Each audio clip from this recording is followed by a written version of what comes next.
So imagine I'm on Amazon. I'm going to go watch I Like Me, and I see a picture of a buff Santa Claus man. Yeah. And it's like a world where there are very few children, and so Christmas has been outlawed.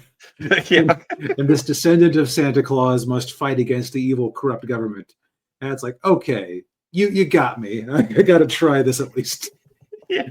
Yeah. You hear a premise like that, and it's just like, okay, that sounds so ridiculous. It has to be brilliant. Right, right. At least it could work. Yeah. Yeah.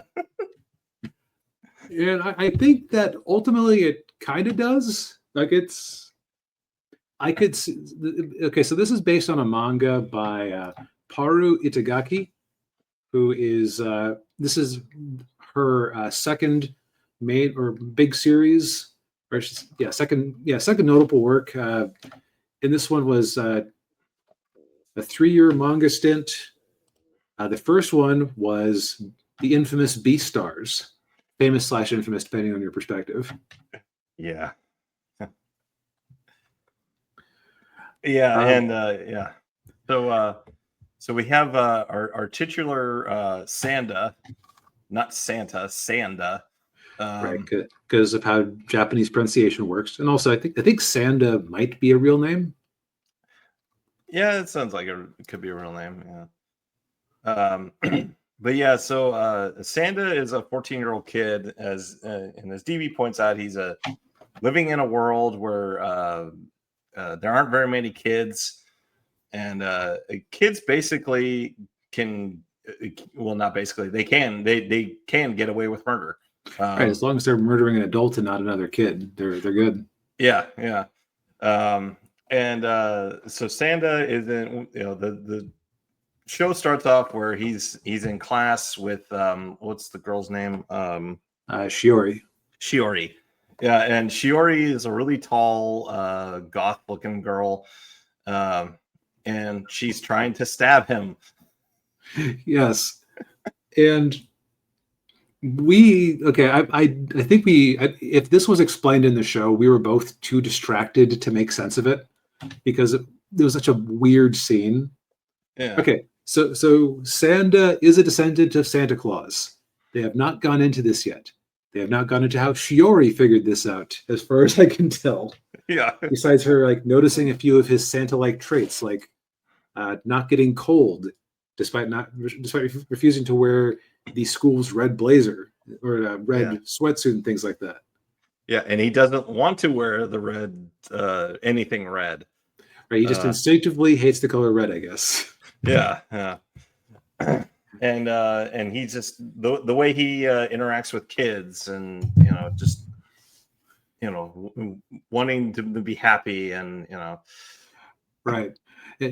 And so the inciting incident is that Shiori's friend Ichi, who in the flashbacks looks like just the most adorable young lady that you could ever see.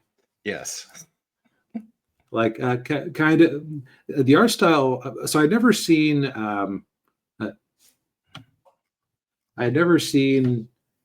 Itagaki draw a normal human before. The style is very reminiscent of My Hero Academia, at least how the characters are kind of conceived of.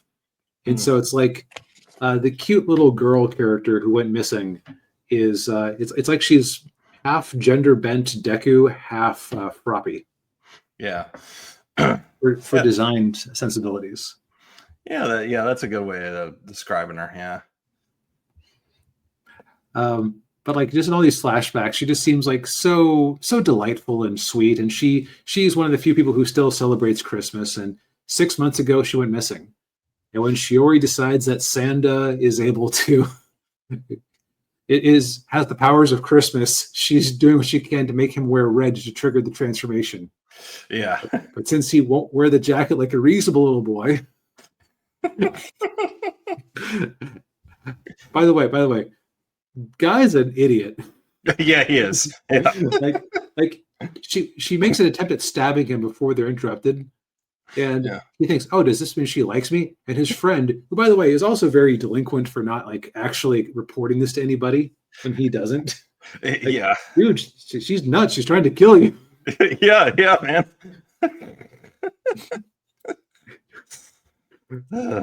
So she ends up stabbing him, and the red from his blood ends up triggering the transformation because it stains his shirt.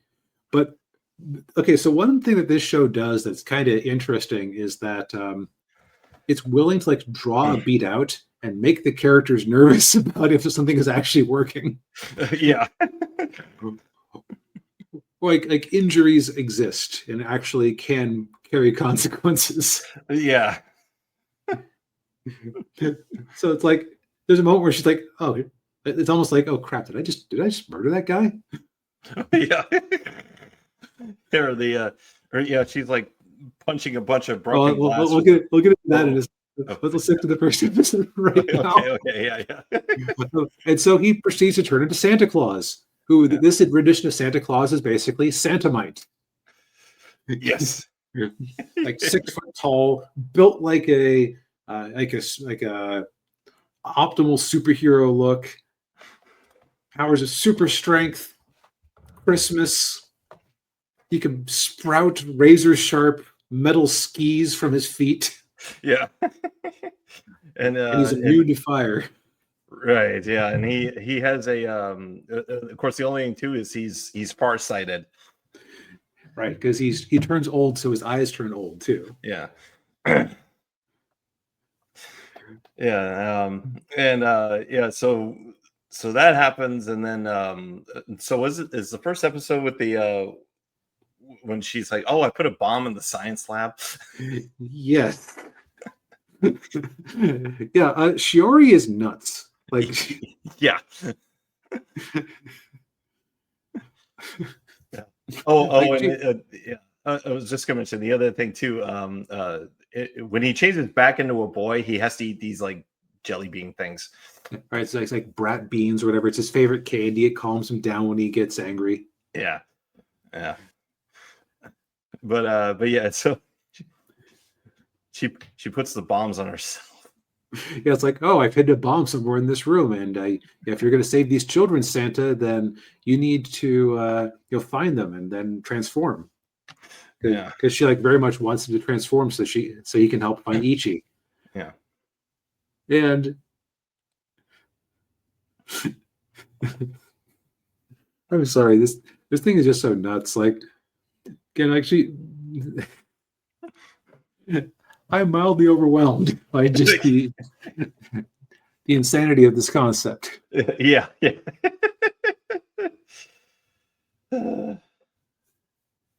Yeah, and it only gets kind of more insane from there because, like in the second episode, we meet the school's headmaster, who is actually 92 years old, but he's had so much facial reconstruction that he looks like a young man, but his hands are old. And also, he's given himself so many like injections to keep his skin youthful that it's killed his facial muscles and nerves. So he like to make expressions, he has to like manipulate his eyebrows with his cane. Yeah. So I think that I can see why this would only be a 3-year manga. I suspect this was created with an endpoint in mind. But like, this is not a concept that I could see going on for 500 episodes. Like this is not as rich of a world to tell as, like, say, I don't know, like a One Piece, a Dragon Ball, a Fairy Tale. Yeah, My Hero Academia. Yeah, right. I can't say I wasn't entertained. Yeah. Yeah, no, it's entertaining because it's so off the wall. It's just like, okay, I gotta find out I gotta see where this goes. Yeah, and the other thing is like, so just things like him sprouting those the sword skis from his feet. Yeah, that is like, I think that one of the key things for any sort of visual medium with a character like that, they need like a unique way to move. and or be posed to be really interesting. It's like Spider-Man swinging his web, Batman with his grapple hook with his cape unfurled, Superman flying with his hands, in one of the various poses they've given him. Yeah. Like if you can give your character a distinct way of moving, Chainsaw Man, like just the image of guy with 3 chainsaws blazing, leaping around. As soon as you can make a unique way for a character to look and operate and just be like the type of thing where you could slap it on a poster and have it look cool, you've already done a lot of your legwork for making your series interesting. Yeah. Oh yeah, definitely. Yeah. So the thing I interrupted before, let's talk about that now. Yeah. So this series is not afraid to like poke fun at some shonen tropes. Yeah. So there's a scene where Shiori, she gets really passionate and about something. There's a bunch of broken glass on the floor, and she starts punching the glass and getting cut up, and over and over again. And then she's got all this broken glass in her fist, and then she looks at it and says, "This actually really hurts." Then they smashed gun. It's like, man, that was hurt bad. That took the doctor 4 hours to patch me up. Yeah.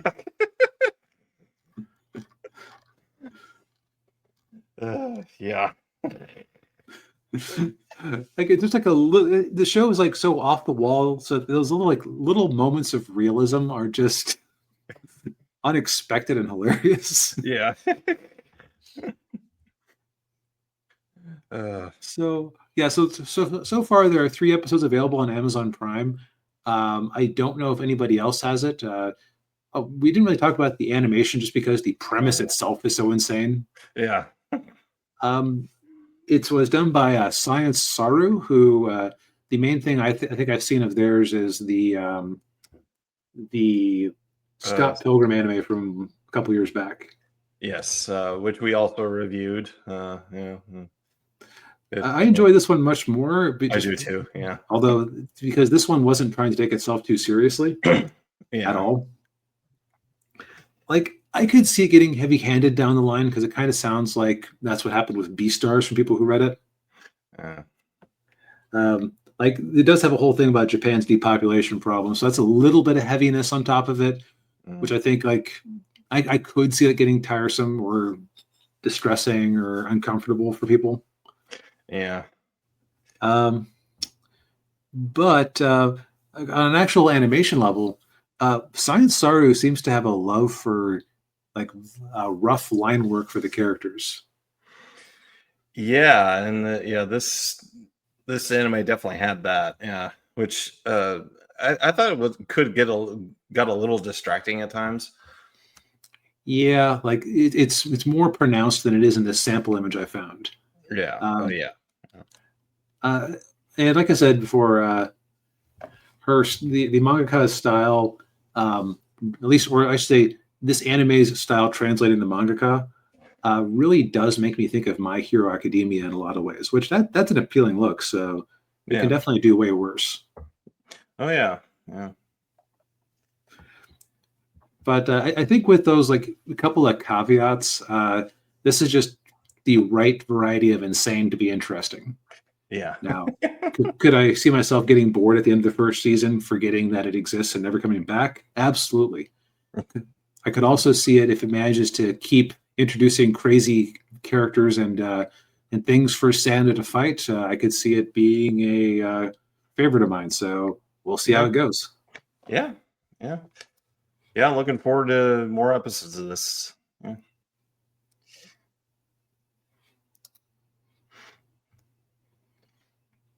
Well, I think if it wasn't for I Like Me being pretty grounded, I would say that this week's theme was things that shouldn't work but do.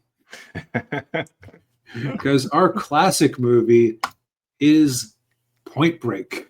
Yeah. the Patrick Swayze, Keanu Reeves, and Nick Nolte 90s. Gary Busey. Busey. Sorry, I often confuse them. That's easy to do. So I had never seen this movie before. Had you? I had many, many years ago. And one of the things I noticed about this movie was that the first Fast and Furious movie basically ripped it off. Ripped this movie off. Just a set of thrill-seeking